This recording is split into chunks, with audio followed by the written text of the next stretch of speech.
yes, yes, yes, yes. I'm a big weirdo. I'm a big weirdo. Yes, yes, yes, yes, yes, yes. I'm a super total weeb. I'm a super total weeb. I'm a cosplay inspector, an autograph collector, a franchise dissector, a merchandise detector. I brought my tent to be first in line. Crowdfund investor, love of adventure. I'll finally meet every idol of mine. Franchise dissector, merchandise detector. Yes, yes, yes, yes, yes, yes. You're a big weirdo. You're a big weirdo. Yes, yes, yes, yes, yes, yes. Join this weird fandom with me. Join this weird fandom with me. I may not be a 10, but I'm a natural 20. I was lonely back then, here I am one of many. I can't wait till the time when the weekdays are gone. Got a goal, don't wait up, heading straight to the con. Yes, yes, yes, yes, yes, yes. We're all big weirdos. We're all big weirdos. Yes, yes, yes, yes, yes, yes. And we'll make this one a hit. We'll make this one a hit.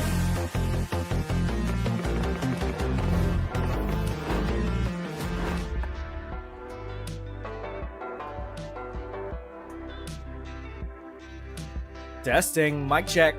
Cinnamon buns, cinnamon buns, cinnamon buns. Hello, hello, friendos. My name is Nez, and we are once again back at it again for some more MonsterCon Sundays, as we are going to be running it back with an OG, with an old fan favorite from the original Monster Prom, VERA OBERLIN. Hello, hello, Kitty, Skyla, Jesse. Surprised to see you here. But pleasantly all the same. Dammy, let's go building. Venus, Paladin, Pony. Your mom asked you to come over to her place to help out with chores. Good for you. Or my condolences, whichever applies. Afternoon. You know, I just played as Valerie, but maybe playing as Val here again. Yep, I think that is the plan. Because I'm not sure we could even romance Vera as Valerie. I don't think this game allows incest. Make of that how you will. But anyway, how is everyone doing on this fine weekend? What have I been doing for the past few days? I've once again fallen into the trap of catching up on manga that I have not read and read before, which is like over 400.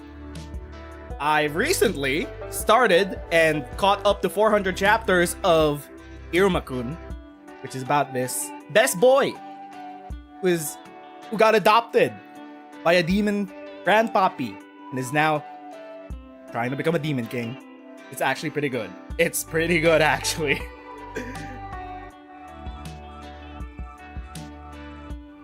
They made the game Lily Orchard. There's special dialogue for Valerie and Vera. Not by blood. I mean, make of that how you will. Not gonna be able to stay on the stream long? You're rooting for us to score, Vera? We're playing as Valerie, so how would that be? You finally made a stream early, good for you. They were still raised as siblings?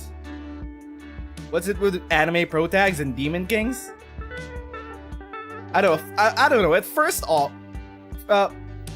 it was more of wish fulfillment slop when the trope first started. It was more of, oh, okay. No, usually at first the demon king was usually a trope with isekais, because you usually had to fight the demon king as the final boss for most fantasy isekais. And then it became a subgenre where the isekai protagonist actually became the villain. And that's a whole subgenre of isekai and fantasy altogether, where you become the villain. And that's also another wish fulfillment fantasy. And then people started mixing up tropes like, what if you were a student in a demon king school? All sorts of different tropes. But this one's actually pretty good. It's one of those harem manga where you're like, okay, I get it. There are 5 love interests vying for the main protagonist right now. But the harem the harem genre really struggles in trying to convince you that this guy actually deserves all of the romance options that are available, that have been put out on the plate. Irma-kun is best boy. He is quite possibly best boy and one of the only harem protagonists that actually deserves all the love that he gets from his romance options. I want this boy to get a harem. Of not just women, but also the men. The boys, the lads in his life. It's like 100 Girlfriends. There are very few harem manga that make you feel that way. Very few. But anyway, aside from that, Superman dropped in digital. I got that shit locked and loaded. I don't know when I want to watch it, but I'm saving it. Also, War of the Worlds, anyone? War of the Worlds? That shit was peak.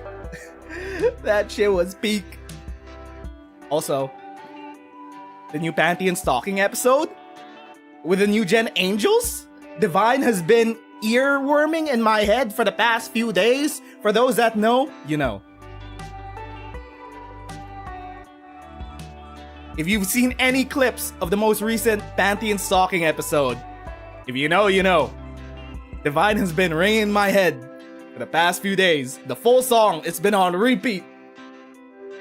Talk to you later, Venus. I mean the one where I stared at a monitor for half an hour and a half like a dunce? It was the Hollywood equivalent of a react video. You basically watched Ice Cube doing a react video, doing a react to the alien apocalypse. But anyway, that's that. I guess we should be able to start right now. Let's go. One player. Regular game. Kawaii future base. I'm Ice Cube and this is my ice cubicle. Ah, Spooky Con. For some it was just a nerdy convention, but for us, it was 4 days to celebrate our many passions and obsessions fiercely, unapologetically. And we weren't alone. Regardless of what you loved, you could always find people who would make you feel seen and understood. Anywhere else we might have been seen as weirdos and misfits.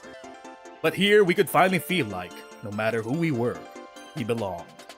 Hello, Aaron Massa, almost miss you. Who do we play now? We could obviously try to romance Vera. However, we could also play as her sister to see how that pans out. Let's play as a Valerie. You still get my name though because I'm... No refunds. But as dreamy as SpookyCon was, it also came with its own set of pressures, some of which we already knew so well. At the end of those 4 days, the AfterParty loomed over our heads, posing that one evergreen question. Would we get a date for that night? As uncertainty plagued our hearts, we couldn't help but think of the 6 hottest nerds at our con. Cool. Not the nerd we're going after today. Zoe, an eldritch cutie who went from endless dating harbinger of destruction to author of renowned fanfic Liam Prom. That's an awful idea. Liam DeLeon Court, a hipster vampire whose standoffish demeanor hid the fact that he was a truly lovable dork. Hooray! Doug Campbell, a kind-hearted slime that was incredibly broke from supporting all the fandoms that he loved. Omen, an evil overlord who was recently freed from imprisonment in exchange for giving up her passion for stabbing people. I have the Nico Sharp, an over-the-top mimic who preferred cosplay over shapeshifting, even if they weren't the best at getting into character. April 1st, a clown idol who is contractually obligated to bottle up all of her non-camera-ready emotions inside cute mascots. It had to be one of them, but who? We had 4 days to gather some courage and shoot our shot. What was the worst that could happen? Being rejected and alone for the rest of our lives. Ha! We had our fair share of love and rejection. This surely wasn't our first rodeo. And we had grown to know ourselves better, so we realized we felt more confident. 3 things that we like. Checking my notes. We're going to be smarts maxing for this run. Okay, smarts maxing. Initiate cat and snake puns. Okay, I've decided. Puns are illegal again. How do we get smarts? Iambic pentameters. Documentaries with jump scares. Correcting other people. Choose your top 3 weird favorite creatures. Which one is a smart one here? Maybe you? You're in a suit. I don't know. The one with the penis? Foxes are clever, surely. Maybe the butterfly. We weren't new to all this, so this time we challenged ourselves with a goal other than finding love. With the support of Zoe and Liam, we had decided to take on a project we had been putting off for too long. Let's write a Making our own bestseller. comic. We had so many ideas and we had found the excuses not to work on them. But the con was the perfect setting to find inspiration and go for it. Which of these would give us a smart? Noir, maybe. Noir feels smart. I don't know. Noir! The fear of failure had stopped us for too long, but then we reminded ourselves of the one thing that always kept us going. That we were young and unafraid. And we were ready to start! You think the chestnut one is smart? Come on. I know a How to shortcut. be smart. Maybe it's got a big noggin inside that chestnut. Okay, we got 15 smarts. We are the... Damn, look, we're so smart. Let's go to... the main stage. The smarts maxing. Keys to a successful comic. You go to the main stage to watch a panel on how to make a successful comic. Step 1. Good artist copy, great artist steal. Seems easy enough. There are lots of great comics out there to steal from, like Spider-Man. Step 2. Write what you know. You know plenty about Spider-Man. The future of your comic looks bright. Step 3. Add a shark. Sharks are cool. Well, shit, you don't know all that much about sharks. More research will be needed. Still, maybe there's a Spider Shark comic by Nez in the future. You gain 2 smarts from all that you've learned. You take a break from the con to get a drink with Omen and listen to some of their crazy stories from their evil old days. And then Malfamore said, "Look over here!" And while he was distracted, I stabbed that pathetic do-gooder from behind. That's the kind of advanced tactic you could only pull off with a proper villainous team-up. Sounds like you had quite the crew back in the day. Of course, none of them were as powerful, intelligent, or attractive as me. They weren't bad. I wonder what became of them. Have you tried looking them up on Facebook? I like No, this but that sounds like an excellent place to start. Oh, bring me this book of faces and I shall examine it. After explaining to Omen that Facebook is actually a website old people use to fall for AI images and stalk ex-classmates, she agrees to it. Chat, let me tell you, it's so sad and depressing watching an extended family member become an AI-addicted Facebook boomer. It is so sad. Especially because they were a professional photographer that started turning their photos into AI. It is so sad. It's so disappointing. It's like, brother, what are you doing? What are you doing, dog? Stop putting my nieces inside the AI dataset. You don't know who's gonna use that dataset. It's so sad, dog. Your mom falls for that shit?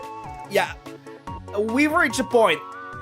We've reached the point where there is exactly one generation that is actually literate with technology and internet safety and the ethics of new technologies. Definitely not the boomers. Definitely not the zoomers. Ugh.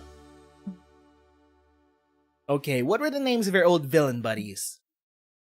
Well, there was Malfamore, obviously. Vlad the... Oh, he had some stupid title I always forget. Vlad the Inhaler.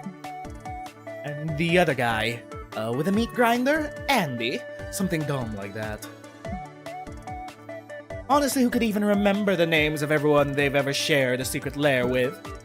Despite Omen's lessons stellar information, you do your best to scour the site for contacts, but some come up empty. Empty. Words are hard today. They must have been vanquished for good during my imprisonment. No matter. She says that, but you can't help but notice she looks a tiny bit disappointed. How else can you track down your old friends? Fake Omen's dead. Once it's known, they'll all leave their riches to their closest friends. Those rats will surely appear from under the rocks. Omen's friends should be more than a century old by now. We have to dig deeper. Check MySpace. This sounds smart. Why would they be in your space? Did you capture them? You explain that MySpace isn't your space, though you did once have a MySpace that was your space, but instead a social media website from forever ago. I never got to the MySpace era. I started during the Multiply era. I had a Multiply site, but you guys will never see. Huh. Oh, I'd prefer that you did have them chained in a dungeon. But I suppose this will do too. Amazingly, MySpace is still in fact up and running. And you helped Omen create a new page. It's still up! What do you mean it's still up? Huh. Okay then. There are two parts of Gen Z, the ones who act smart and the morons. I mean, you could say that about any generation. Specifically, I was talking about tech literacy. Back in my day, we just torrented everything. And I still do, actually. Don't tell the government that! Tech is too easy now. If your idea of cool involves flaming text, edgy, and flashing stickers anyway. Splendid! Now this is a page that will strike fear into the hearts of my enemies. Hold up. My chair's sinking.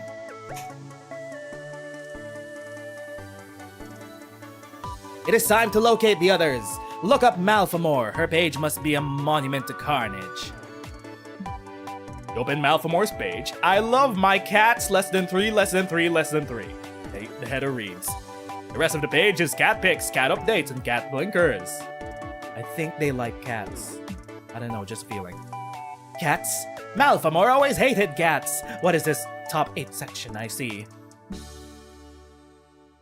Those are top 8 MySpace friends. You must be mistaken, otherwise I would be there, obviously. Well, you haven't been in touch for a while, and you did only just make an account. Oh, that disloyal scum! I'm going to message her right now. Why am I not in your top 8, angry face? Ah, forget her. She has been taken by some kind of feline cult. But you will always keep me in your top 8, won't you, Nez? Right? Right. You haven't used MySpace since whenever that was last cool, but you could dig up your old account to make Omen happy. Maybe even make her top 8 too. Nope, no one's ever seen my old Multiply account. Nope. You lose 2 boldness from confronting the cringe that awaits you. It gains 2 smarts from relearning all the coding needed to revamp the page. Oh, I Back in the day, you also had to learn a bit of coding to design your MySpace Multiply accounts. Now it's like, go to this website, choose a bunch of templates. But then again, they also had that back then, so. But we made websites that automatically played our favorite, most annoying soundtracks. That most people just muted upon entering. Let's go to the merch hall. You find a cool shirt that you like in a commercial stand. It costs $3.99. Then you buy a cool zine for $2.99 and anime badges for $1.99. Then you buy a pack of gum for $0.99. Damn, you have 4 loose coins jingling in your pocket. It's annoying as fuck! Luckily, you find a shady guy who whispers, "Give it to me and I'll give you 2 charm." You feel dirty for some reason, but you got stats and your pockets aren't jiggling anymore. A while later, you're leaving a British voice acting class with Nico, wondering if they're ever going to sound like this forever now, when their costume catches someone's attention. Storm the Lightbringer, raise your blade and face me, you bastard. Justice will prevail.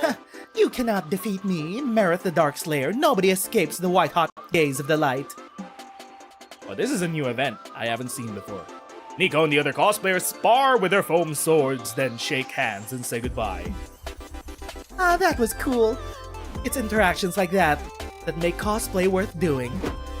We're glad Nico got to have their fun, but then you two see the same cosplayer in the lobby an hour later. Storm, we meet again. Fate compels us to finish our battle. Victory! Then a battle we shall have. Oh, prepare to be blinded by the light. And later, again, in the bathroom. Ooh! Wait a minute! Monster Prom 1 reference! Wait, did they add Jekyll and Hyde? 1275 me. Lamau's Ray. Death is overrated.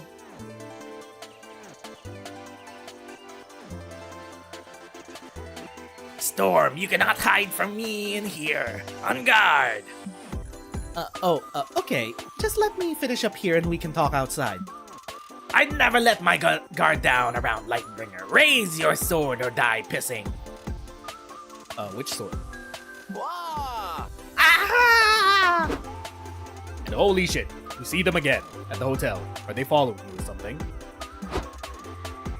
Storm, not even slumber can save you from Dark's wrath. Yeah, I think I'll pass. That's cool and all, but I'm not cosplaying Storm anymore. Good seeing you though. Your civilian disguise cannot fool me, Lightbringer. Time to die. Yeesh. This is too much improv, even for me. Can you think of a way to get this person to back off, Nez? We have a weeb with a little too much interpersonal contact. Do the right thing, report this weirdo to the Bad Cosplay Etiquette Commission. They'll get a life ban in cosplay prison, if not be sentenced to cosplay death. He proactively installed a trapdoor in the hotel a month ago in case something like this happened. You just need to trick this person into standing on it. Sounds smart to me. Good call. You really think of everything. What are you two whispering about? You can't bring others into this storm. This fight is between light and darkness. It's a 1v1. Yeah, basically, totally. We were just thinking that it'd be way more in character for us to fight 2 feet to your left. Ah, yes, that is the spot. It's more close in shadow. No, you're too far left. Can you scooch a bit to the right? Back into the light. You're trying to trick me. No, I'm not. Fighting at the point where light meets shadow would be the most thematically appropriate for Storm and Merith, don't you think? Fine. Here. Nope, you're too far left. Scoot over again. You're trying to get me to stand on that trapdoor or something. Yes? Okay, you could have just said so. Is here good? Ah, now fight me! Pull the lever, Nico! Nico pulls it, and the Merith cosplayer is launched into the sky at Mach speed. How many trapdoors are there? I don't know, but I think there's an achievement for that, surely. Oops, wrong lever. Oh, genius. Me and my Cusco references in 2025? Whoa, it was a spring trap so hardcore, you're a genius, Nez. Genius doesn't know how to install trapdoors correctly. What's the difference, really? You gain 2 smarts and lose 2 charm. Come on. I know for sure. Okay, we got the achievement. We've seen all the trapdoor events. Let's go to the hotel. You're in front of the hotel wasting time. A taxi stops right in front of you because why else would you be standing there doing nothing? You're too embarrassed to tell the driver, so you get in and he takes you for a ride. Wow, this city is great. Skyscrapers, several neoplastism museums, suspicious holes in the ground. No wonder they set up the con here. This is truly one of the top cities worldwide. Too bad there aren't locations in the game, so there's no art for them, but you can imagine them in your head. Let's do creativity in process. You want to cosplay so bad? You have a friend with access to a 3D printer who's willing to print stuff? You don't have discipline to work out for the body you want to go with the cosplay? I don't think it matters. As long as you feel good with the cosplay, it shouldn't matter. You should cosplay for yourself first before you do for others. Body type be damned. You open the door of your hotel room with your shirt already halfway off, and immediately lock eyes with a man gagged and bound in a chair. on Tuesday night. He's seen our faces, April. Now we have to kill him. I know, I'm just trying to think of the cleanest way to do it. What the fuck is going on here? Hello, gamer mage. You love Sage Zen moments. The trick is to go for the character that already looks like you. Or it could be an AU character. What if you cosplay your favorite character, but they were ugly as sin? Me, whenever I go to an anime convention? It's an AU where your favorite character looks ugly as hell. So how are we getting rid of him? Drowning? Strangling? I love a good strangle. The better question is which of us is doing the hit? Oh, stupid redemption It cannot arc. be me. I have redemption arc program meeting in the morning, and they karma audit you for recent misdeeds at the door. Well, I've got a reputation to protect. There's no hunkin' way I'm letting you watch me murder a guy and testify against me in court. Okay, I have an idea. We each take a carving knife, wear blindfolds, and stab the air for a few minutes. When we remove our blindfolds, if we happen to find this man dead, there will be no way to figure out who killed him, and therefore no one to blame.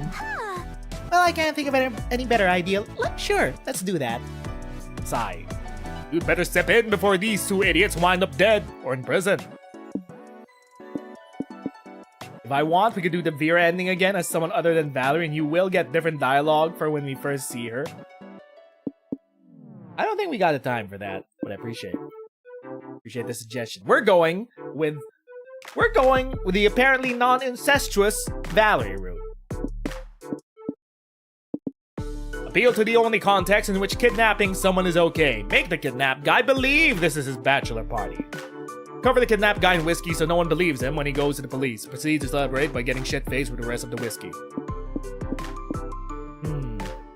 This seems fun. This might be smarts. April rips the duct tape off his mouth. It hurts to watch. Hi, cutie pie. Surprise! We were hired to entertain you for your bachelor party. Hope you liked the prankster pre-show. Yes, soon several bachelors will arrive for you to mingle with.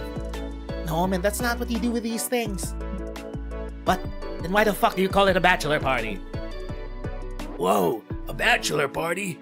Jeremy put you up to this, didn't he? That mad lad, where is he? Oh. He'll be late, but he sent us. And now the real show begins. April pulls out a unicycle and juggling pins out of nowhere. How does she keep doing that? And starts doing a clownish dance routine. Omen, help me out here. Omen does what I can only describe as the emo kid at the middle school dance head bob. You help by pouring whiskey directly into dude's mouth. A lot of it. I do balloons too. We know you do. Giggly. This one's shaped like a penis. Look, it's also a hat. Cool. I think penises are the funniest thing in the world. Later, Gator. Lots of people lose for some reason, and now it's time for the main event. Let's go. She and Omen carry the tied-up man outside and leave him there. Drunk and wearing a dick balloon hat, he starts asking passers-by when Jeremy and the strippers will be here, but that's not your problem anymore. You April and Omen spend the night dancing and wearing dick balloon hats. You gain 2 charm, but lose 2 fun. Gotta make some money. The Prodigy! Let's go to the zone. You check out the games going on in the community zone and you find an area dedicated to retro video games. You start by playing some N64 games, then you go further back in time to play the original Super Mario, where Mario is a dick. Coffee time!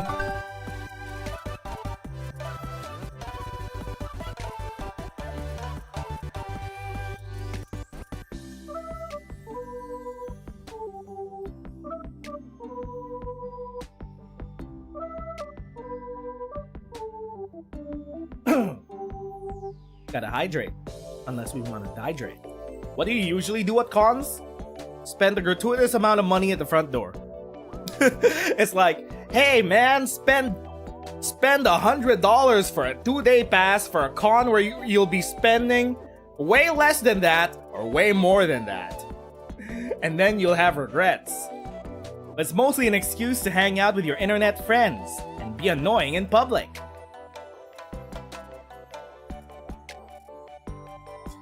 You round out your playing session by playing checkers in the royal game of Your Mesopotamian gamer spill.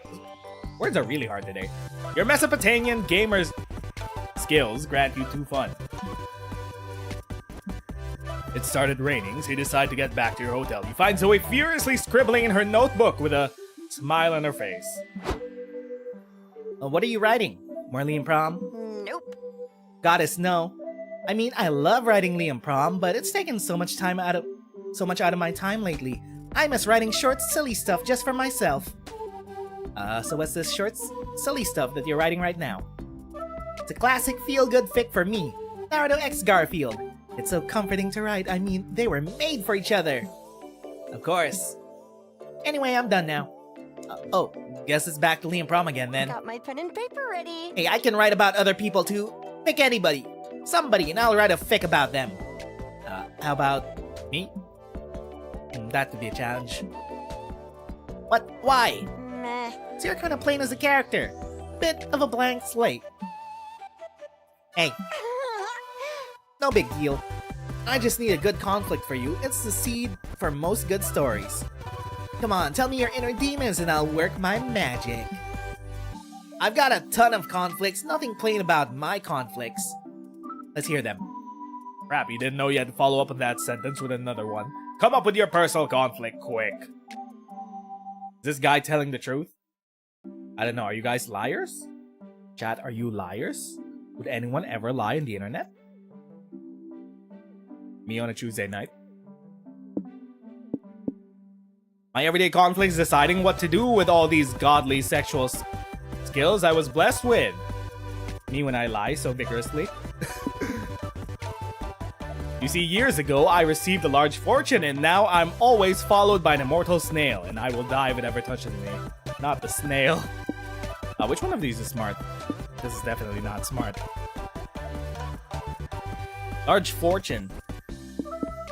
Fine. Go with the snail one again. We have to face the wrath of the snail. What? How come you never told us about this? I guess I didn't want to trouble other people with my problems. That's very considerate of you, but I need to know everything. How did it happen? It was a long time ago. I was sitting on a bench checking my bank account when a mysterious shadowy stranger sat by my side. That makes sense. People who offer weird deals tend to be shadowy and mysterious. This one was for sure. He told me about the fortune of the snail. I replied, huh, snails are super slow, dude. That snail would never catch me. I was so young and naive, and little did I know that snail would chase me even in my nightmares. Anyway, next thing I knew, the stranger is gone and my bank account is bursting at the seams. Just like out of nowhere. I received a wire transfer. I think the guy transferred me his money and with it the curse of the snail. I never knew you were rich. I lend you money all the time and you never pay me back. That's because I'm scared. What if I pay you back and the snail starts chasing you? No, I must protect you from the curse at all costs. Zoe, like... Wow, I had no idea. Thank you for opening yourself up like this, and it's definitely gonna make for a great fanfic. Zoe smiles at you. God, she's so pretty, you could stare at her forever. As you look closer, you see something else. It's a snail. You gain 2 boldness! You lose 2 fun.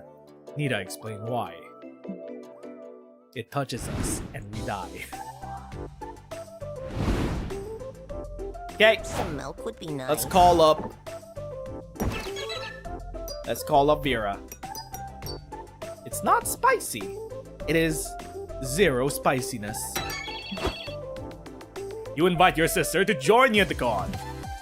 Con, you know I love you, but why would I go to a nerdy convention?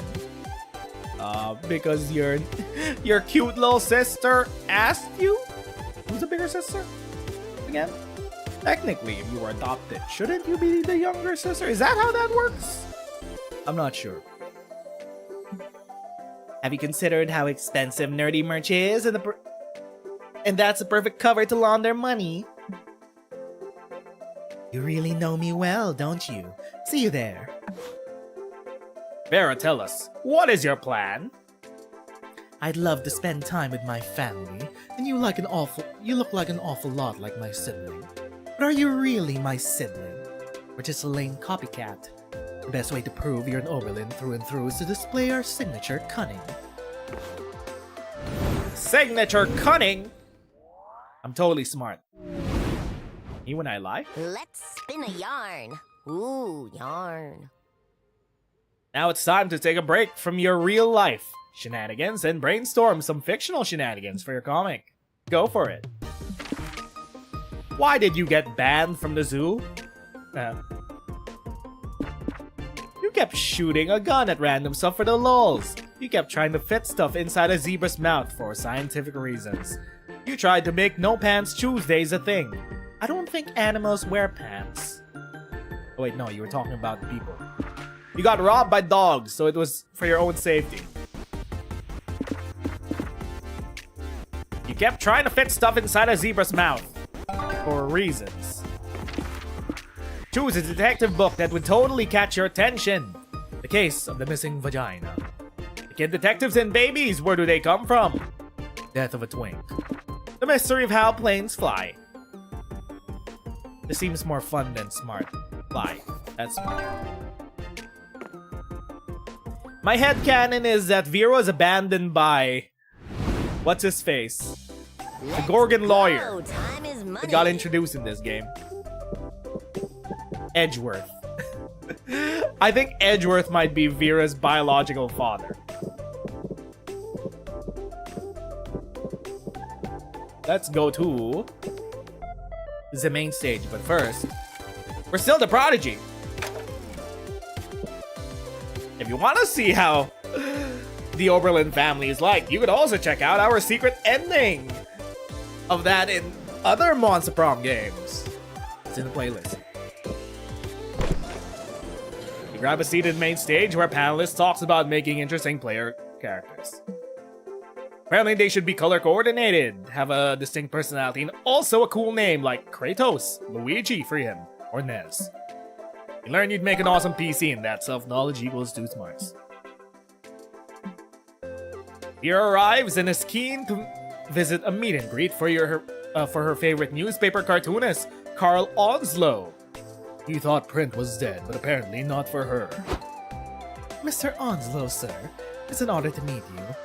The understated humor of your strips always makes me smile, even after reading about tightening financial regulations. Oh, thank you, dear. Hearing that was just the pick-me-up this old man needed. Is something wrong? Well, I've signed a new contract with a big corporation. Seemed like a good deal at the time, but now I've thought about it a bit.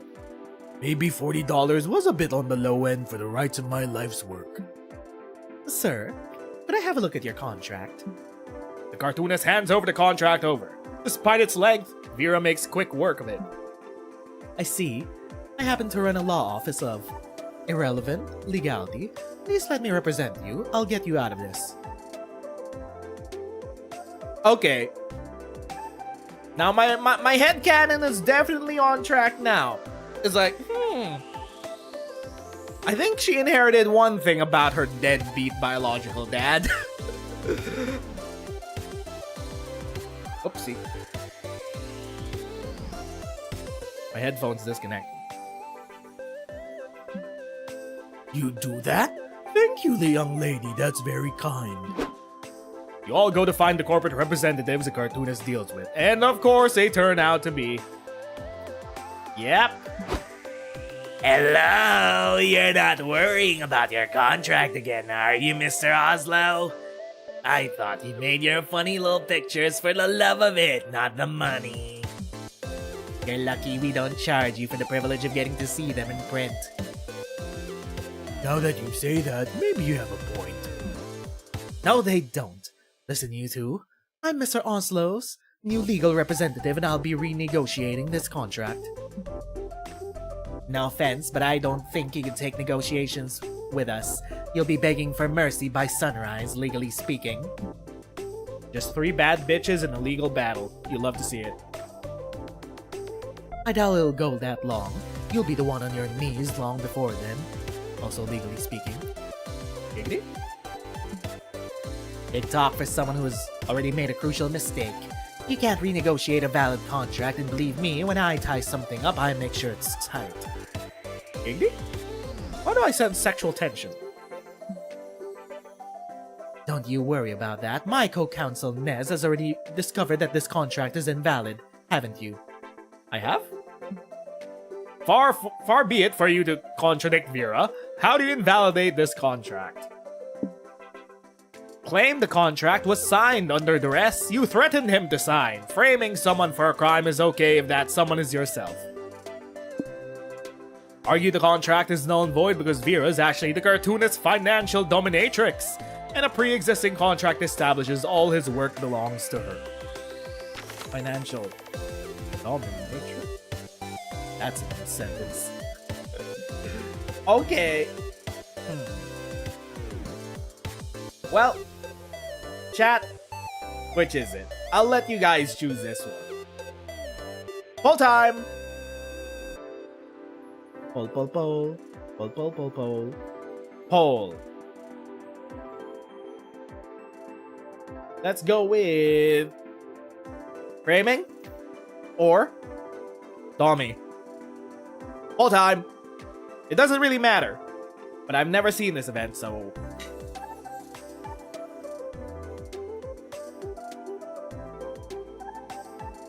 why am I not surprised? Should I even have asked?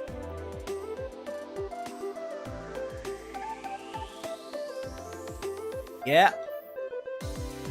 Some people say the chat reflects a streamer. I don't know what to do with this information. I'm both disappointed and proud. And poll it is. Right. Financial dominatrix it is. A financial dominatrix? Oh, what's that? Some kind of advisor? Listen, just play along, and I'm sorry for everything I'm about to say. You bad little piggy, signing on these low lives. You know our contract forbids you from making transactions on your own. Transfer me $100 as punishment right now. Again, I'm so sorry. I'm sorry, Miss Advisor? Oh, you really expect us to believe that this pathetic old man is in a kink relationship with you? Excuse you, the only one who talks about my fin sub like that is me.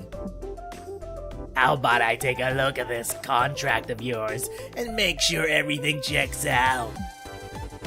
It's a very personal document between my sub and I won't break his trust. But maybe you wouldn't understand these things. Please, I've got 15 fin subs in my personal portfolio alone. I'm putting that down in my notebook for no specific reason.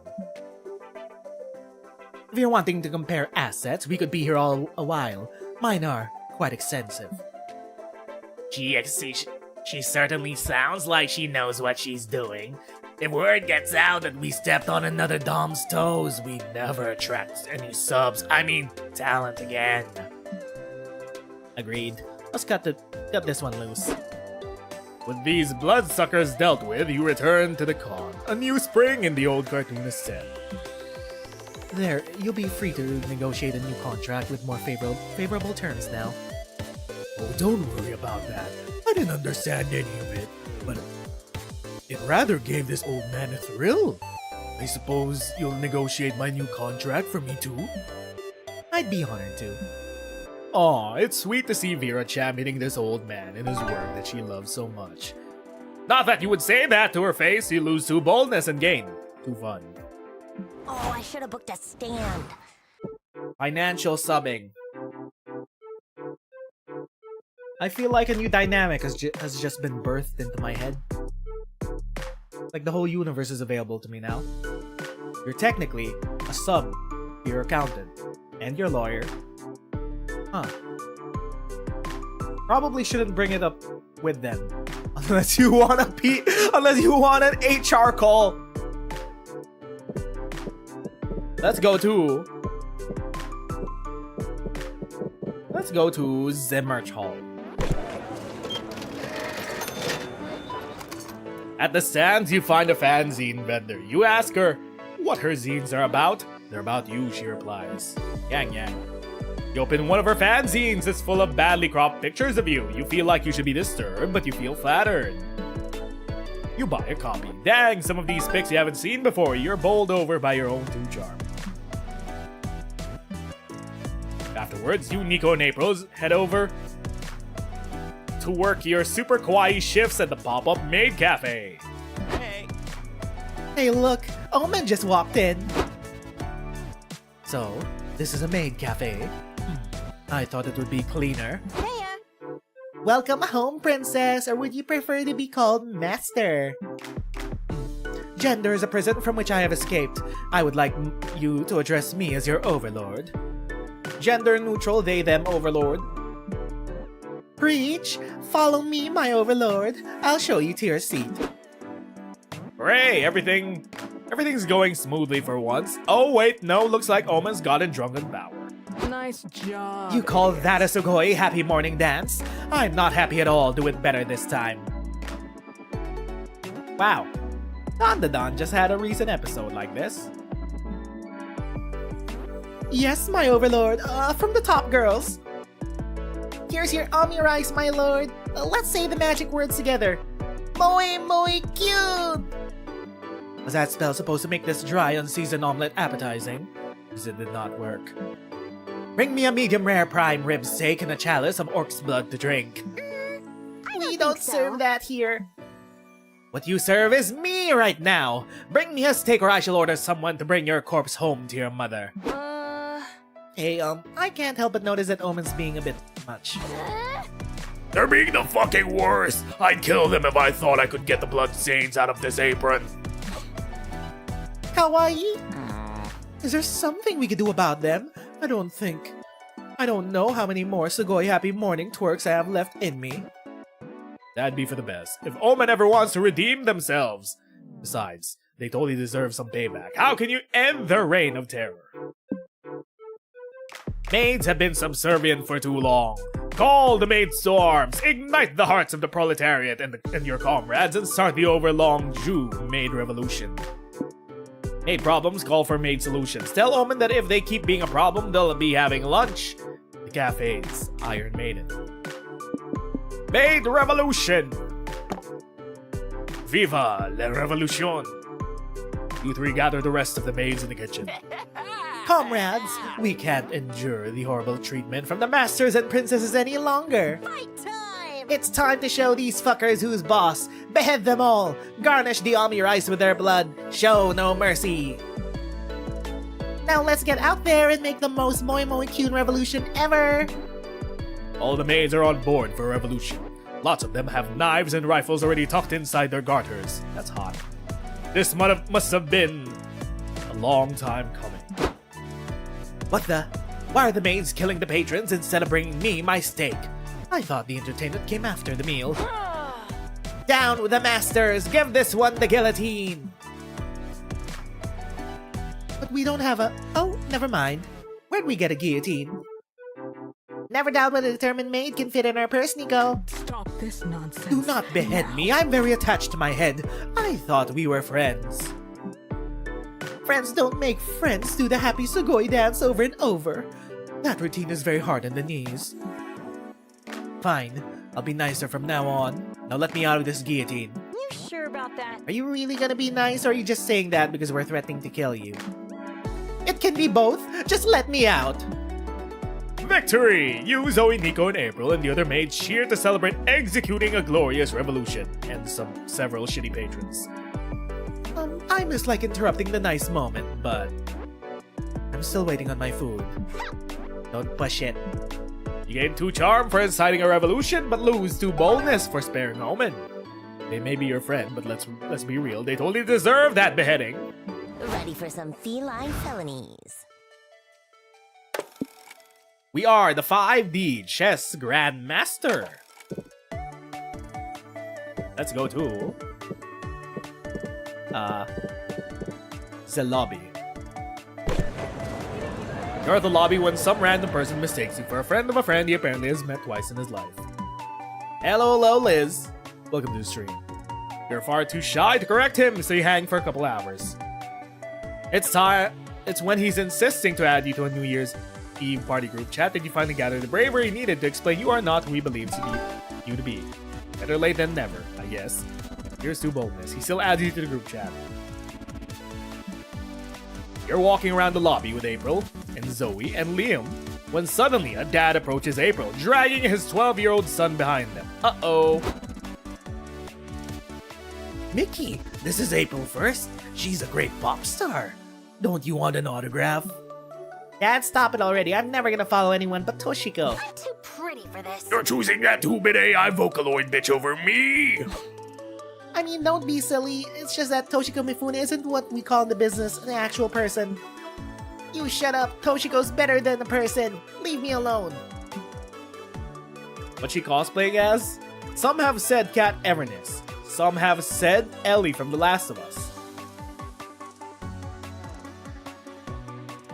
Maybe it's Maybelline. I don't know, man. I just had to make that joke. Wait, Mickey, don't go! Oh, this is not going well. I was hoping he'd get over Toshiko. Why? Are you dating her or something? How do you know? OMG! Holy shit, you are! Tell us everything! Yeah, how the hell are you dating a 3D animated doll? It doesn't make sense. Most people don't get to date their Oshis. So authentic. April, don't be backwards. The romance is a beacon of hope for progress. Yep, AI-powered Vocaloids deserve love too. Have you seen her real boobs? Who wouldn't want to see them bounce IRL? Crazy style. Whatever, at least mine are real. Oh, trust me, hers feels very real. They jiggle just like in her live streams. What did you just say, Dad? Are you talking about Toshiko's boobs? Mickey, how long have you been back? You can hear 1,000 crises galloping in Mickey's teenage brain. Quickly find a way to break this huge piece of news without any added trauma. Your son needs to hear this news from his possible future stepmom's mouth. Bring the Vocaloid here to meet him, but also us, but mostly him. Well, looks like your son's gonna have to find a new hobby. Educate him on the endless fun of stamp collecting. As much as I want to see Toshiko again, we're smart maxing. You helped Mickey's dad prepare the best damn talk about stamp collecting you've ever heard. It helps that it's the only talk about stamp collecting you've ever heard. And that's why stamp collecting is awesome. You get to learn about art, history, and geography, and you also keep the art of letter writing alive.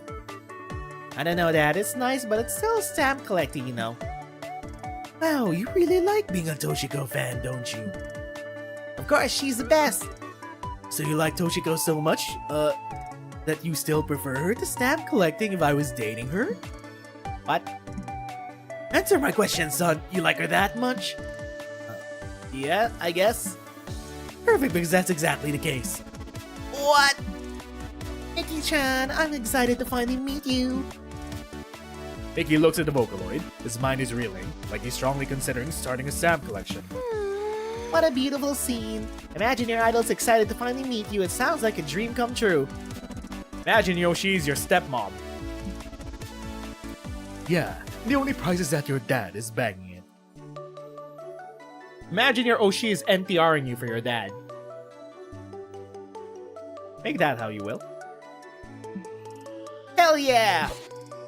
When is it gonna be my turn to bang a dad? Cries. Yay! You gain 2 smarts for promoting stamp collecting, but lose 2 fun for promoting stamp collecting. Gotta make some money. We are the Astute. Hubba hubba.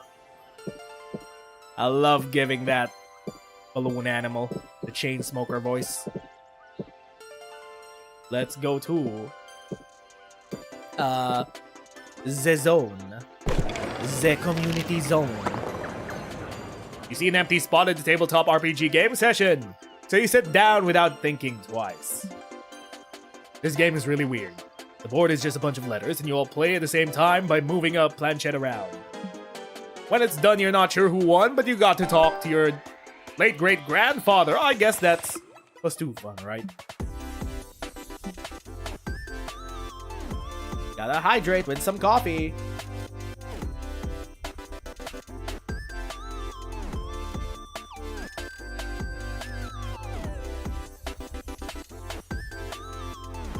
When the lustful balloon appears, we have to end it. We always have to end it with hubba hubba. True.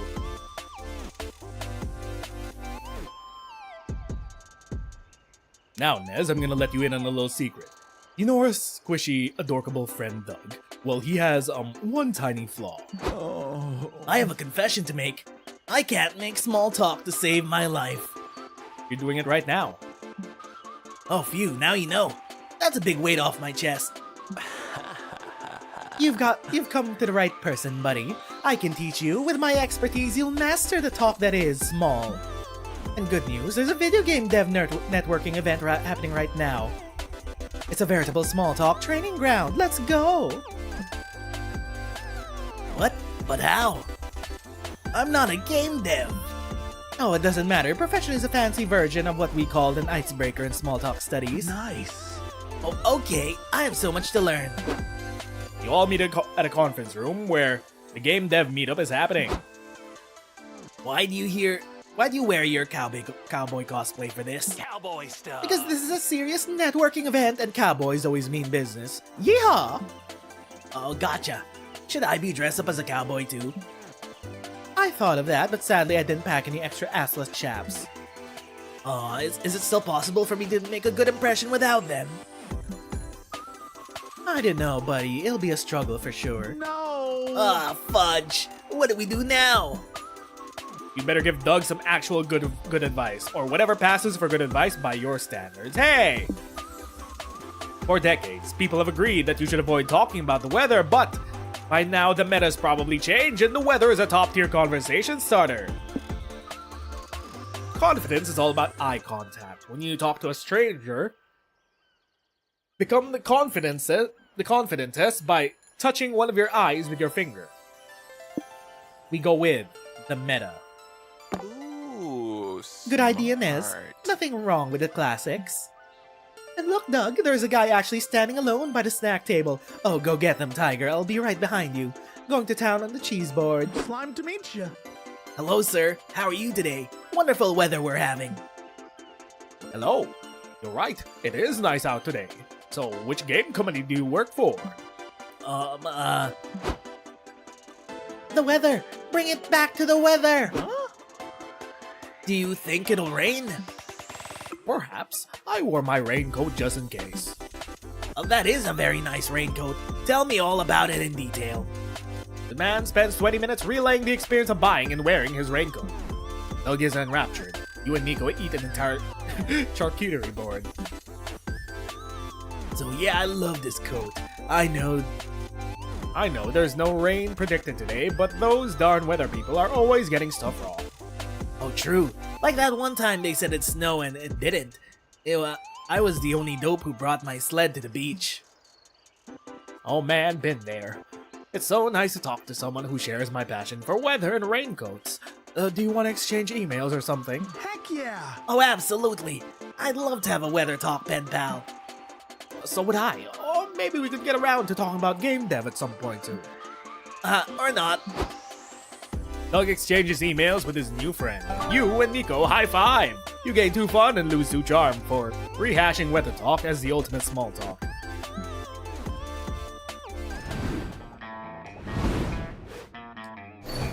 It's now time! Welcome to my modest establishment. So modest it doesn't even have a license. Don't be shy. Pick a box before the cease and desist gets here. One day, Yifeng. One day we're gonna get into your Tumblr sexy man pants. As not today, though. Let's see. My Weird Little Village, or Major Arcana. Major Arcana. The Strength! Item adds what this game has always needed. Subliminal messages. Oh no! Wait, it can't be. No, wait! Always a pleasure to take your money. Come back soon. Hold up. This can't be. Let's write a bestseller. Another day, another morning to devote to the comic you're working on. Time to brainstorm. A genie gives you $1 million, but there's a catch. You develop a serious addiction to puns. I've made them illegal, though. When you're talking to anyone, you'll make the persistent air of calling them mom. You'll be stalked by a demon named Larry. Every morning, you'll have to eat 6 burritos, causing a persistent tummy ache. I don't know which one of these is smart, actually. Larry? None of these were smart. What conversation topic is severely underrated? Discussing the fact that while Tauruses are objectively hot, Geminis tend to be the worst. Your mom jokes. What not to name your fantasy characters unless you want to sound dumb. Carcinization. Easy. Jesse has returned for the hot dogs. I knew something had to be your bat signal. I know a shortcut. What are we? Still the astute. You decide to watch a panel discussing fighting game archetypes. Your main goal is to determine which archetype you'd be. Are you a grappler? Are you a zoner? By the end of the panel, you realize you're a very rare lover. Highly ineffective archetype for fighting games. Makes sense, you are better fit for a dating sim. You gain 2 smarts for achieving such self-awareness. Later, you attend a panel being hosted by the creators of a recently popular fanfic called Liam Prom. Doug, con volunteer. Thank you all for coming. I'm your moderator, Doug. I'm honored to introduce the creators of Liam Prom. They're also friends of mine. Can you believe it? I'm Zoe, the author of Liam Prom. Next to me is the inspiration behind K-pop star Liam, cartographer Liam, buff Liam, and countless other Liams. Thank you for having me. Just in case anybody was wondering, my name is Liam. Like chuckle. So let's get right into it. As the original Liam, how does it feel to be the subject of such a sprawling saga? Liam de Liam. Well, I have always Liam had a Prom nagging Muse. suspicion that I'd be someone's muse someday. I bet you didn't think that you'd be portrayed as a sexy panini press. No, I can't say I expected that. But in a way, I feel like being portrayed by a multitude of characters gives me a better insight into my multifaceted personality. A world full Sure, of and it gives me a chance to answer the eternal question. Would a centaur Liam also wear a man bun? Who among us hasn't wondered that? The panel continues and you learn more about fictional Liam tropes than you ever thought it was possible to know. While Zoe is dissecting Buff Liam's diet and workout plan, you hear Doug whispering in your ear. Psst, Nez, I'm about to open up the floor to audience questions, and I really want this panel to go well for Liam and Zoe. Could you go first and ask something insightful? Everyone always waits for someone else to ask a question, and the initial silence is super awkward. Crap! He blew your usual strategy at panels. Come up with a good question for Zoe and Liam. Most of the action takes place in Liam Academy, but have you ever thought about how a universe of Liams would affect the economy and politics of this world? Of all the friends you could have written a speculative fiction about, why Liam?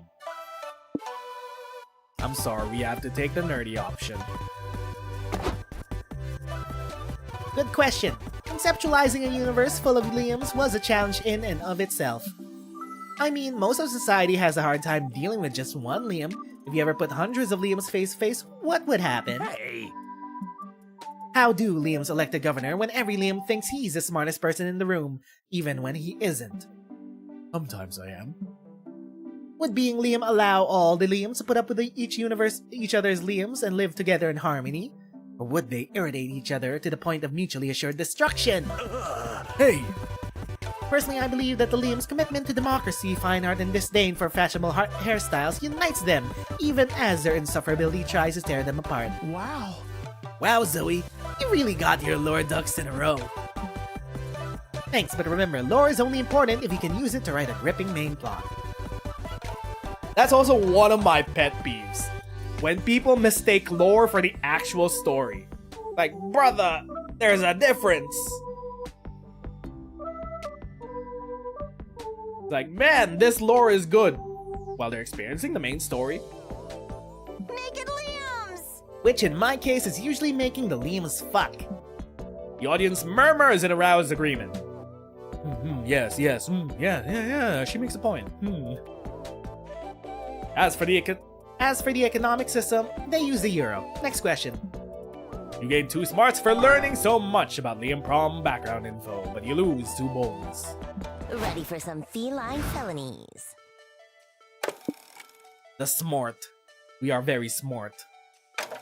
Yes, I like being the smart. Let's go to the hotel. You decide to hit the hotel bar for a cocktail because you're classy like that. It's a pity you don't know shit about cocktails. When the waiter comes, you panic and order a made-up cocktail like the Twisted Torso, a hug on a hill, and a vacuum cleaner. What do you know? They have those cocktails. You proved your credentials as a cocktail connoisseur. You totally get shit-faced thanks to your 2 creativity for coming up with drink names. You head back to the hotel room to recharge for a bit, but you find Doug and Nico doing some sort of misguided meditation while Omen naps. Battle, ship, bat. Oh man, I messed up again. I'll never get it at this rate. Are you 2 playing Strip Battleship? You ask what the it is trying to get, because so far you've got no clue. We're training. You know, the game Battleship. I signed up for a tournament later today, but all the competitors are super intense. Wow. Tattoos and scars everywhere. They kept saying really smart sounding things like, yes, I used to favor the Sea Rat opening, but I've been more inclined towards a Tropical Storm gambit as of late. And they all showed really brightly colored hair. Not a single disposable background character in sight. Doug was a bit nervous since he doesn't even technically have hair, but I told him not to worry, there's no challenge that he can't overcome with a quick training arc. Nico, I cannot sleep through your foolishness any longer. Doug doesn't need friendship, he needs tutelage from an expert military commander. Me. Let's head to the port. I will need to inspect your battleship fleet if I am to give you proper naval advice. There aren't actually any real ships involved.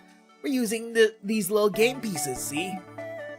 And we wage battle by throwing them at each other with violence. It's not really a real battle either. We mostly say letters and numbers at each other. What? Well, that's stupid. Let's try meditation again. You were super close to cracking it.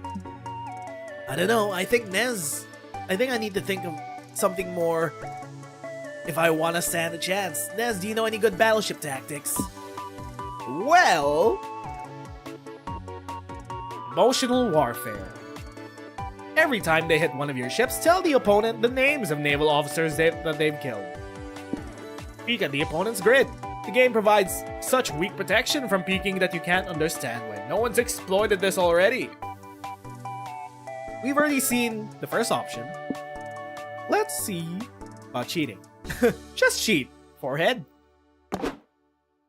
Armed with your new technique, Doug goes to the tournament, and he's immediately on a roll. It's just one hit after another for him. Excuse me, can I lean over for 1 sec? Thanks. Okay, got it. A6. But no, it can't be. You sank my battleship. Wow, incredible. Such clean hits. Not a single miss. It's unlike any technique I've ever seen. How does he do it?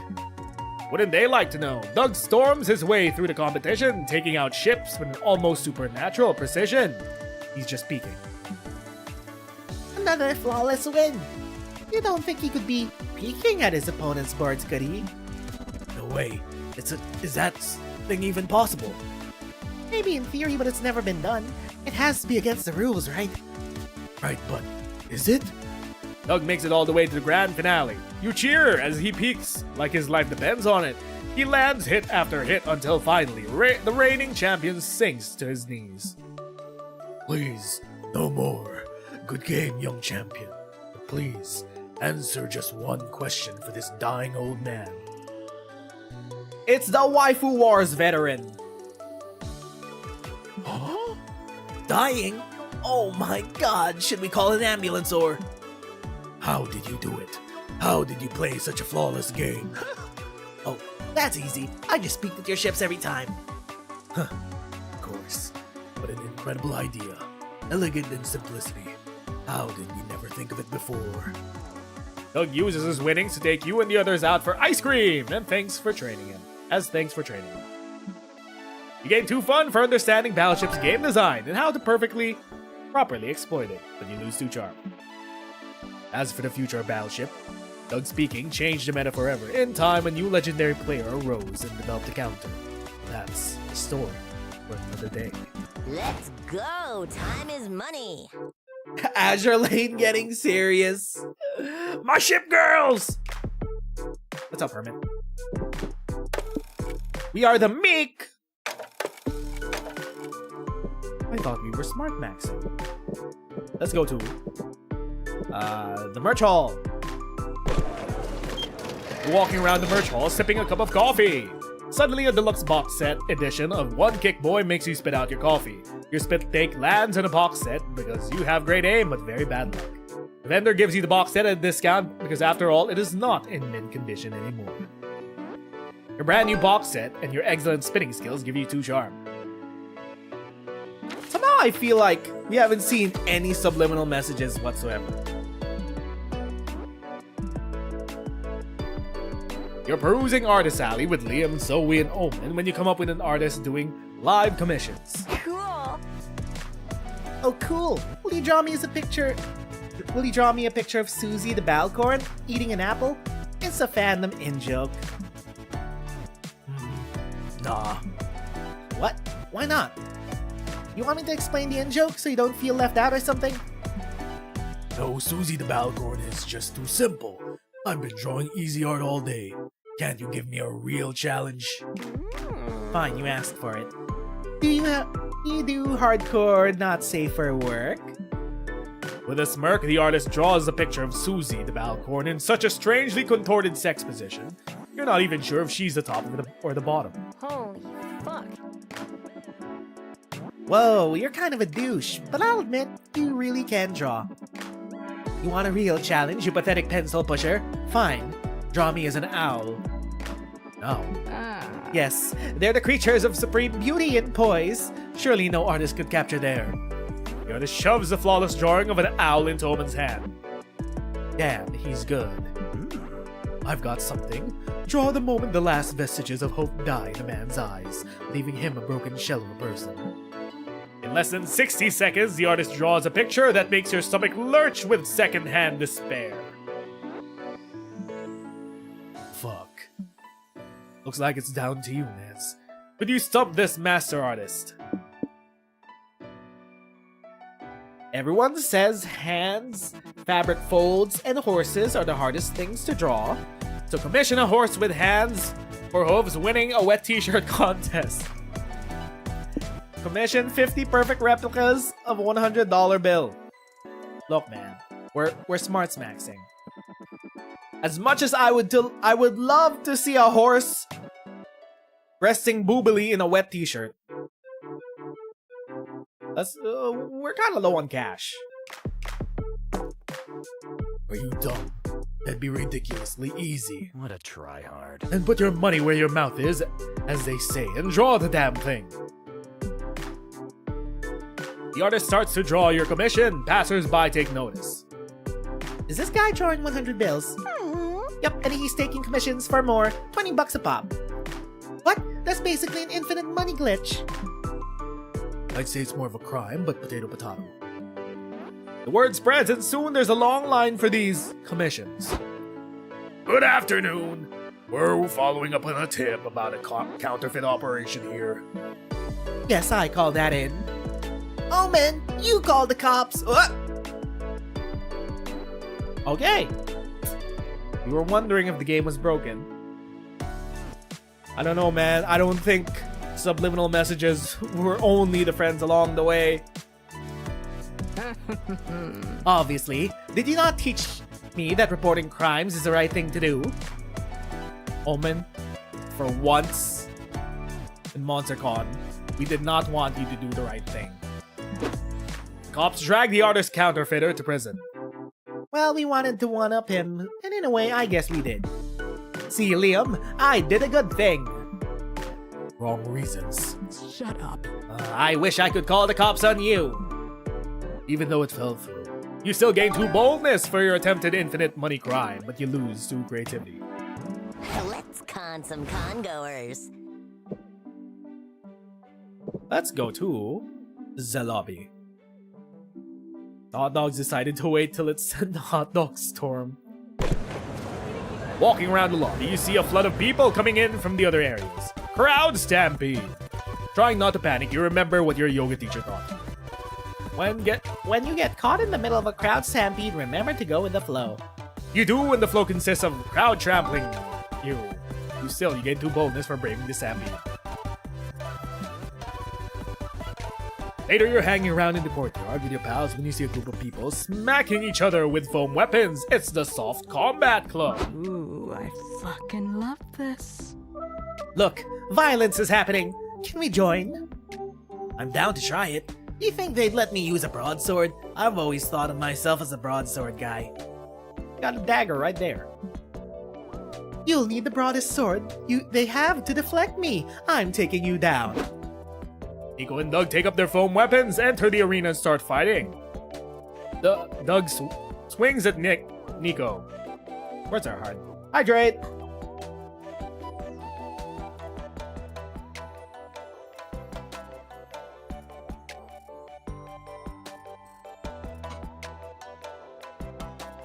Who falls dramatically to the ground. Wow, Doug. Good swing. On one hand, I'm moderately sad that Nico is dead now, as I had grown fond of it. But on the other hand, I am happy that you finally embraced violence. Nico stands up and laughs. You're a fool if you think that's enough to take me down. Wait, how the hell did Nico survive such a blow? Do they possess some immortal-like power they haven't disclosed so far? They're only foam weapons, Omen. Nobody's really getting hurt. What? That is a highly ineffective material for weapons! Who's the idiot blacksmith behind this joke? That was epic. Wow, Nico. That was fun and safe. Good match. Totally. Hey, Omen, Nez, we're done here. Wanna try? Of course. Come, Nez, let us show these weaklings a proper duel. Luckily, I always carry my own set of weapons, so I could easily avoid such blunders. What? Doug lends you a foam broadsword, which doesn't make you feel protected against Omen, as she's carrying what is absolutely a very real morning star. How the hell are you gonna survive this? Well, hot dogs are here. Hello, otters. Souls-likes have taught you it's all about dodge, parry, rolls. Since you aren't good at dodging or parrying, it's time to roll around Omen. Maybe the trick for soft combat is those soft skills they taught you on your last job: active listening, emotional intelligence, and time management. Well, you haven't seen this option yet. You decide to start with your active listening to understand what Omen is really trying to tell you with her battle cry. So when she says, "I'm going to smash your skull in," you understand that what she actually means is, "I'm going to smash your skull in." Omen, what I'm hearing is that you want to smash my skull in, is that right? Yes, that's what I just said. Now raise your weapon and fight me. My emotional intelligence is sensing a lot of anger behind your desire to smash my skull in. Where do you think that comes from? You must have felt pretty powerless being trapped for a century like that. Could your bloodthirst be an attempt to regain control of your life? No. Omen swings her morning star towards you. You've only got one option left: time management. Luckily, managing time means you could freeze time and easily dodge all of her attacks. The weirdo. Whoa! Time management is way too OP! Omen keeps attacking you, but with your awesome time management skills, you're able to dodge everything, and eventually, she collapses from exhaustion. Why did I make my morning star so damn heavy? I'm hearing that you're tired, Omen, is that right? Would you like some water or some orange slices? Fuck you. Despite Omen's rage, you're certain she must respect you now that you've bested her in soft combat. You gain 2 charm for resorting to soft skills, but you lose 2 fun. I got some hard skills too. Giggity. Some fresh fish sounds nice. Time to go on a little mini date with Vera. You and Vera mine your nostalgia by watching your favorite childhood movies. Ooh, that's cute. You two amuse each other by recounting stories of your shared youth. You know, in hindsight, someone probably should have noticed that what little terrors you two were and done something about it. Oh well, you both turned out okay. Or at the very least, you both turned out hot. Day 4. Let's spin a yarn. Ooh, And all of a yarn. sudden, it's time for your last brainstorming session for your comic. Where did the time go? You've ended up in the most obscure music festival ever. Which band are you checking out? Counterfeit poetry, underground mathletes, all-you-can-eat breakfast buffet, most glorious whole. Athletes. You're still at the obscure music festival. Now that you've chosen a band, just going by their title, which of these songs would be your favorite? Empathy for the man who could only eat soup. Lube for days. 5-letter words, metaphors done wrong. Wait, that's creative. And now back to the comic. Let's go. Time is money. The big thinky. The thinkler. We're the Thinkler. Can I get a +2? You're sitting at the main stage for a panel titled "Are Dating Sims Back?" The stage is empty after a few minutes, and a shy-looking guy approaches the mic and says, "They're not, because they've never left to begin with." Yay! The audience goes crazy for dating sims. You gain 2 smarts for learning dating sims will never stop being cool.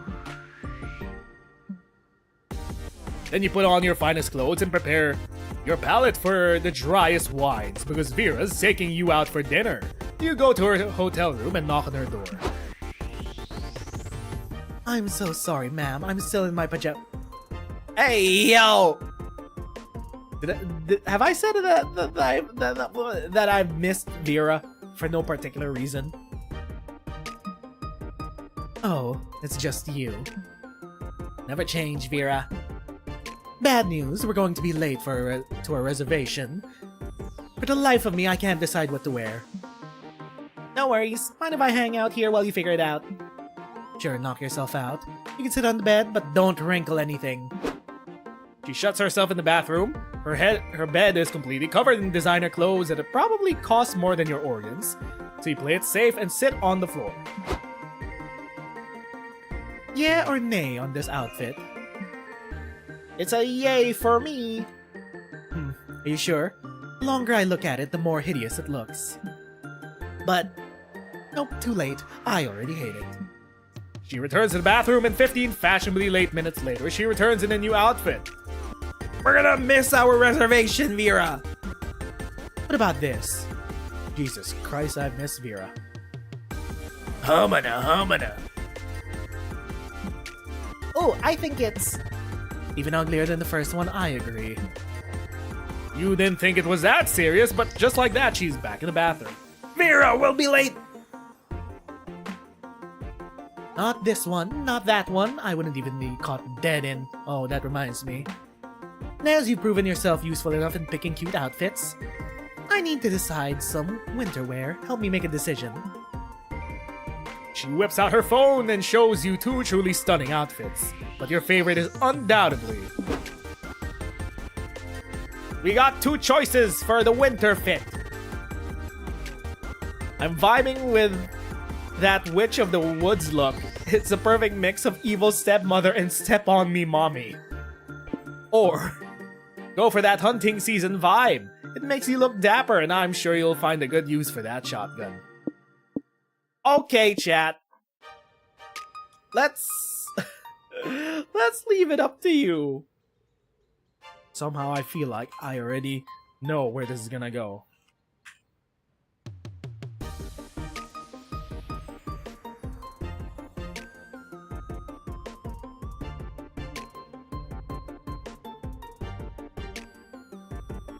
Poll is up.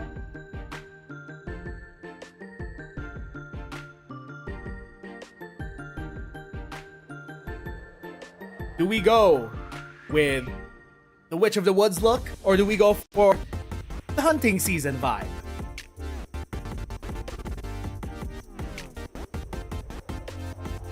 Oh my god, it's 50-50. Will there be a tiebreaker? Will there be a tiebreaker? Going once. Going twice. Going thrice. I actually think it's gonna end up a 50-50. It is a 50-50. Okay. Which means dealer's choice. Was it ever an actual choice? Never. First one for sure. Cast a curse on me, you beautiful frost witch.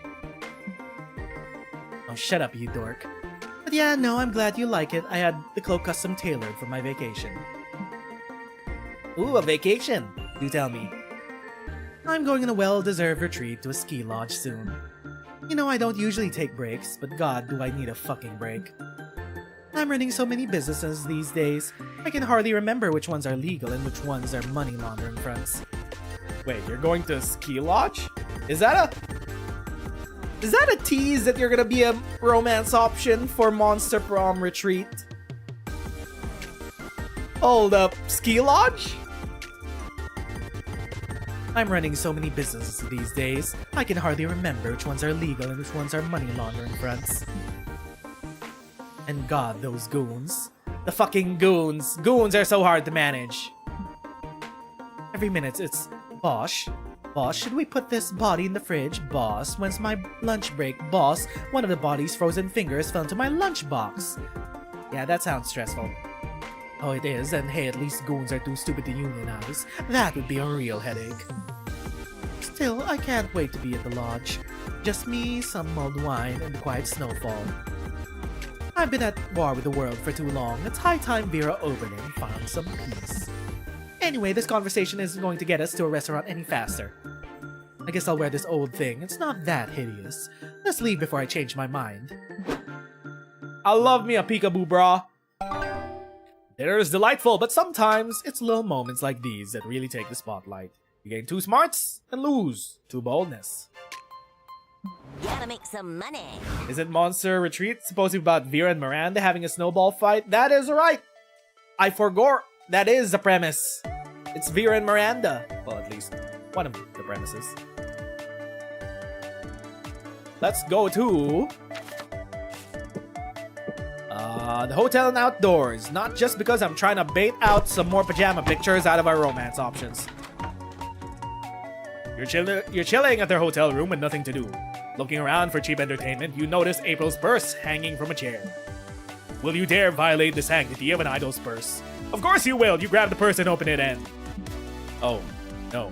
No way. This is too horrible to describe. You cannot count on me to utter these words. Here, have the creativity and go imagine it on your own. I'm out.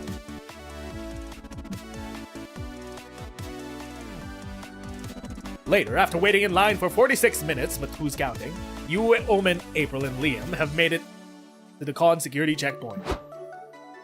Step on through the metal detector, sir! Certainly. I don't have any metal on me, but you may find a dangerous weapon on my person if you conduct a more thorough search. Are you hitting on me? Absolutely What? not. No. God, no. Just one no would have been enough.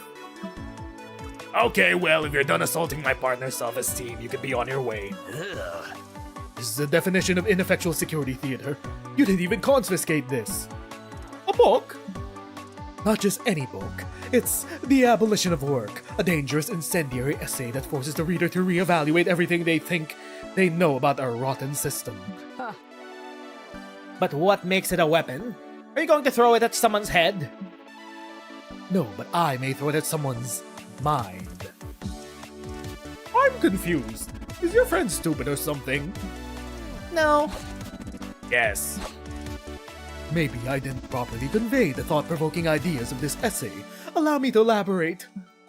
This isn't gonna end anytime soon. You need to convince the security guard to take Liam's book. Well, I'm gonna sneeze.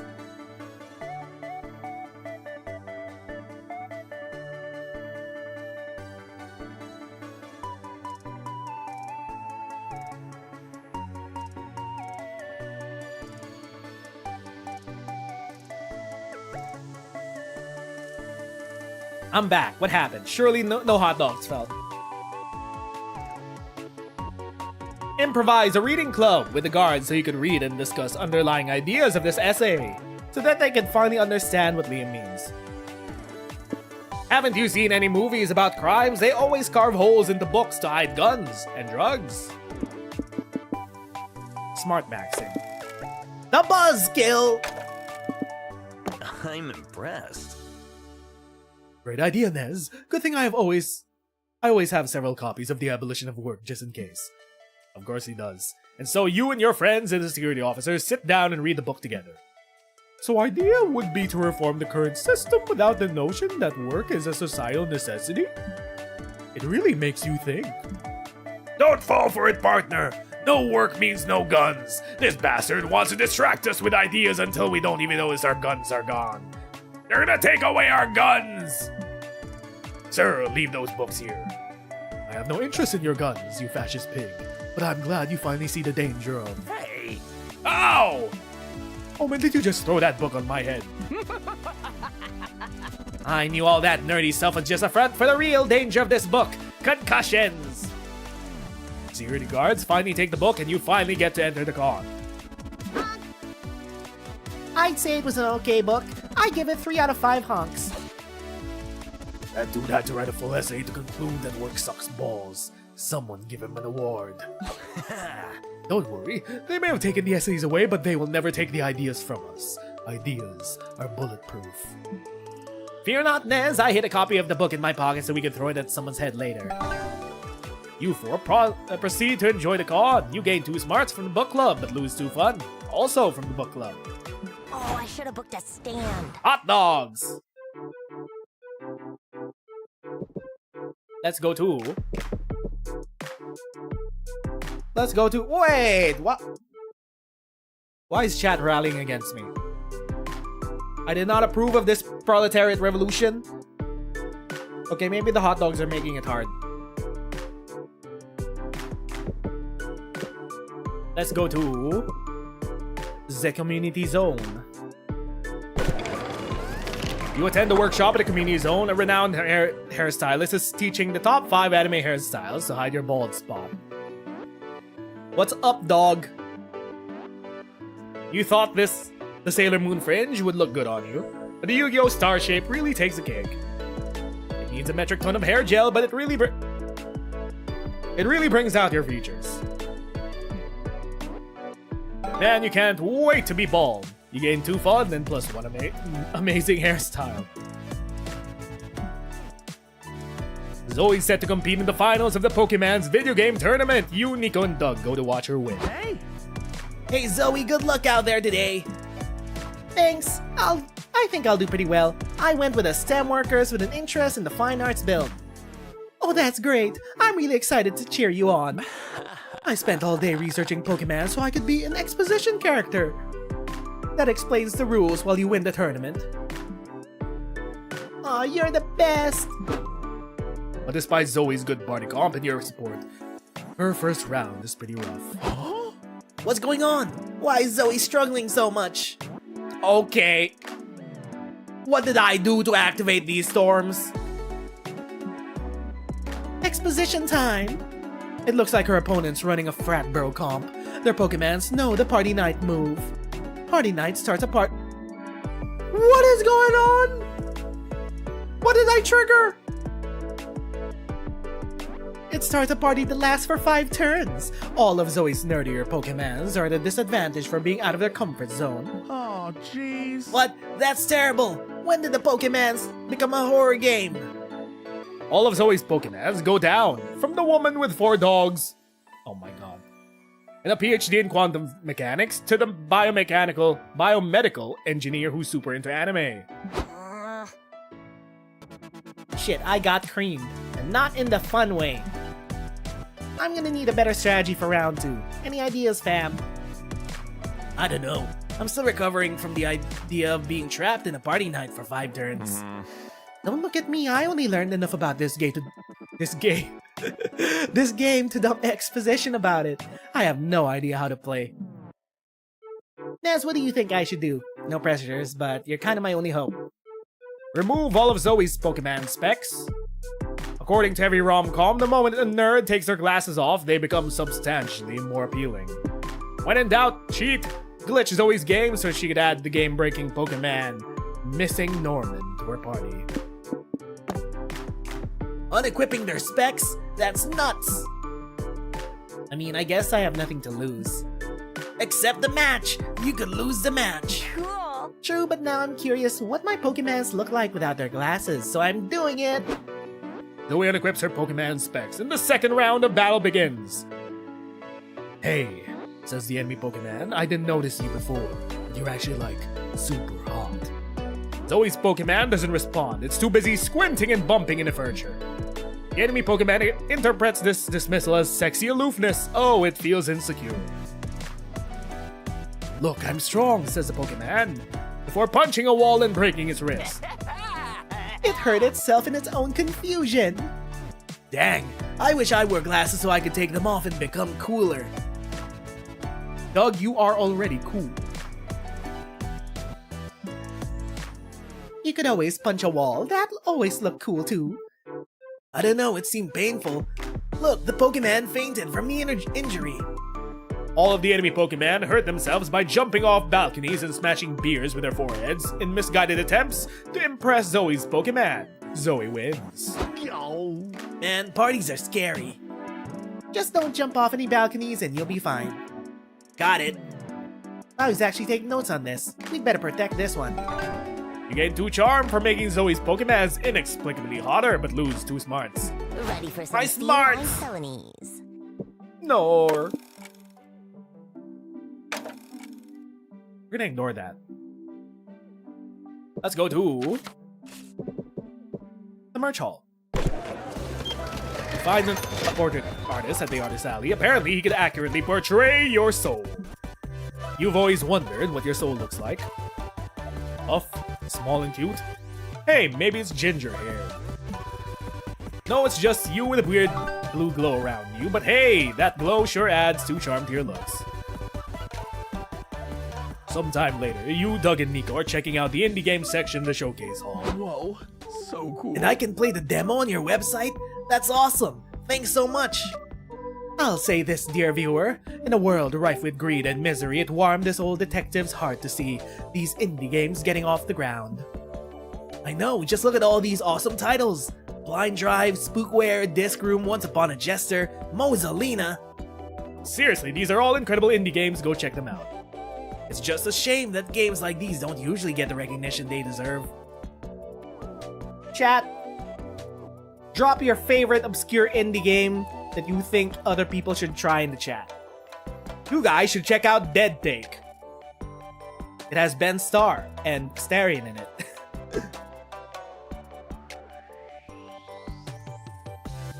It's just a shame that these games don't usually get the recognition they deserve. Doug, you've got the answer already. We'll spread the word. We'll hit the pavement, use a grapevine, get the scuttlebutt around. Okay, let's scuttle that butt. Now you're talking. But we gotta spend our resources wisely. Let's pick one game to spread the maximum word about. Like that one. Hello, are you interested in trying Endless Runner number 79 working title? It's oodles of free-to-play fun. Oh, this is perfect. These game devs are desperate for players. They're giving away their game for free.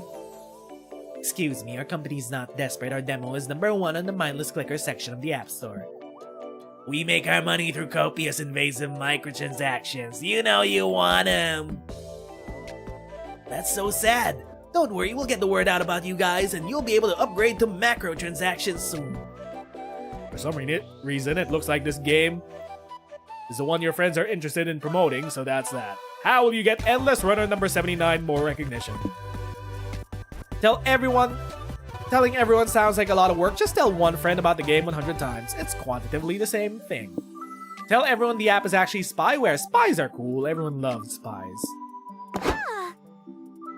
But We'll just tell April about it. We'll just give April the good old dose of a gacha addiction.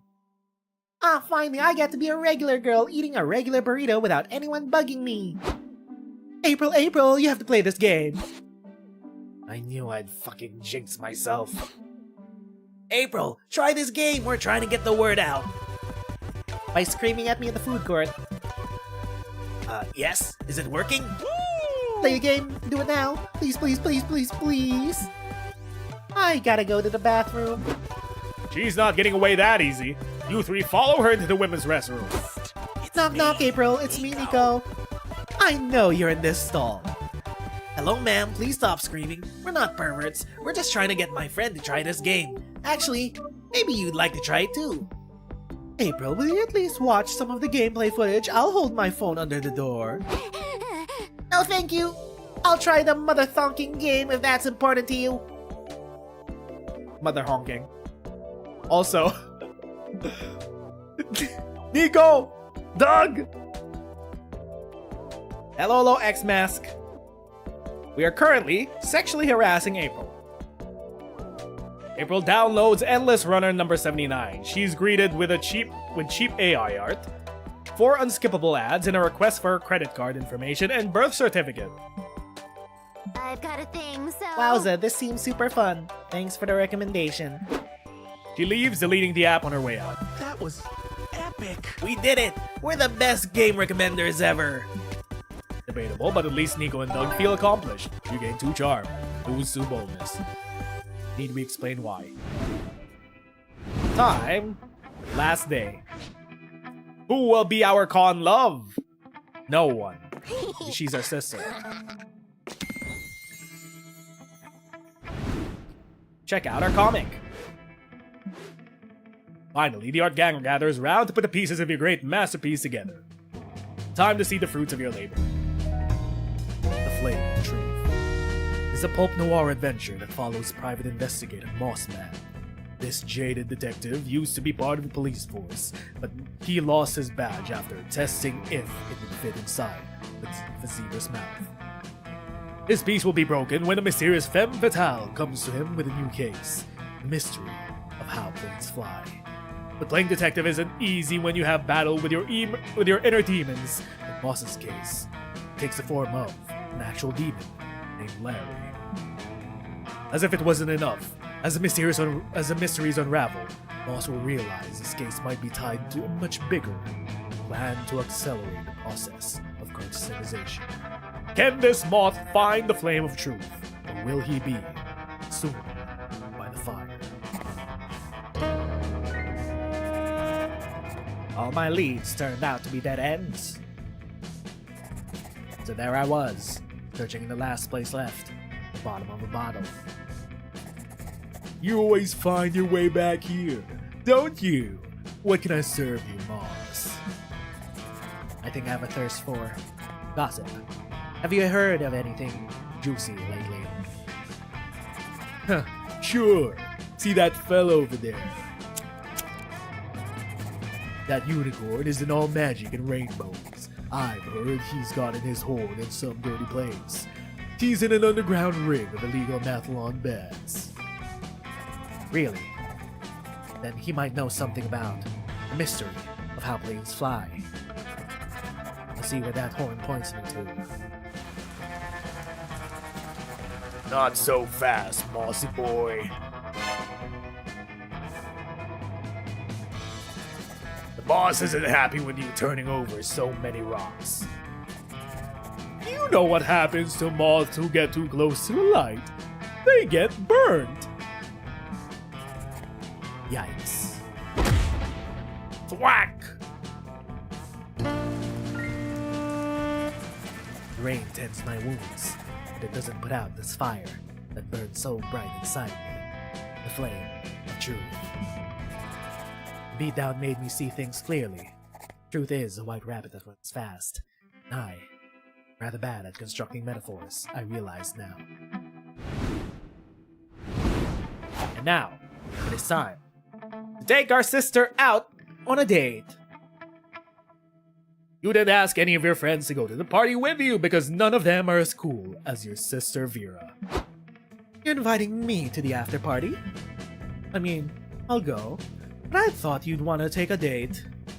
And dates can come and go, but the Oberlins are forever, aren't we? You know it, bitch. Let's go. Oberlins represent. The after party rocked. You and Vera pretended that you were con employees collecting ticket money at the door. The party was actually free to enter, but you two know a thing or two about fooling people. You later ran the same racket at the bathroom door, and again when people tried to exit the party in the wee hours of the morning. Siblings who scam together stay together. And there we go. A very sisterly scam night. They got rich, and that's all that matters in the Oberlin household. Before we knew it, the con ended. It was just 4 days, but we could swear it felt like an entire lifetime. All sorts of misadventures took place.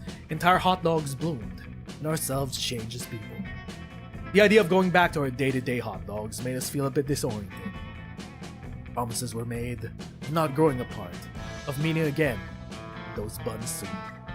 Still, we would lie if we said it didn't feel a bit sad to leave the hot dogs behind. But as each of us went our own way, we realized that wherever we went, these hot dogs would be with us. And with that came a truth to this day we still hold close to our hearts. That no matter where we were, the hot dogs belong. It's a thought that still gives us warmth, that makes us feel once again young and unafraid. And it reminds us, even as the years go by, we'll always be ready to hot dog. When you stream, you would not believe what you have to deal with. So many And there we go. treat you like you're rubbish. Vera Oberlin's secret ending for Monster Prom 4. Won't happen with me. I didn't expect the little tease for Monster Retreat, but sure. It'll come in the next 1, 2, 3, 4, 5 years. I don't know, man.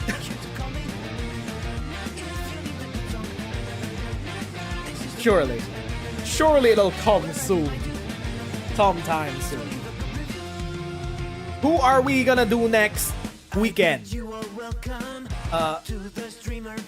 Let's see. What endings do I have unlocked that we can do? There's Miranda, there's Scott, Faith, Bruce, Gerard, Wyatt, Sawyer. I guess we'll figure it out.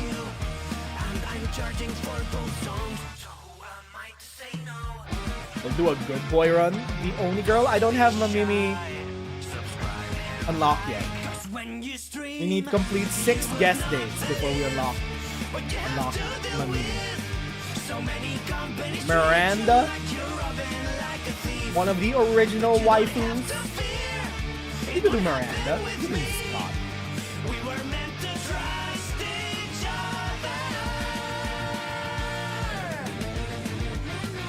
Rank Masters must prank the con. I think Holly has retired from Monster Prom. But Scott's back. Scott's back. Yeah, we could do Scott next weekend. The goodest boy. Okay, Scott it is then. Thank you for playing. And there we go.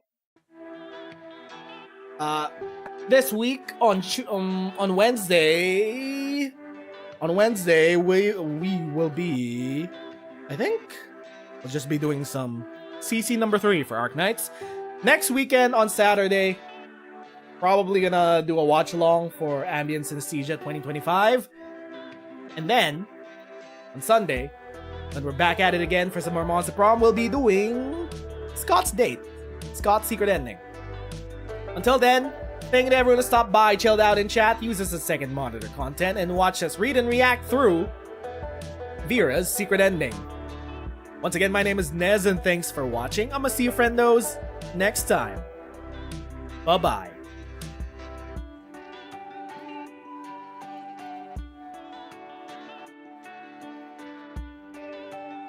Like and subscribe.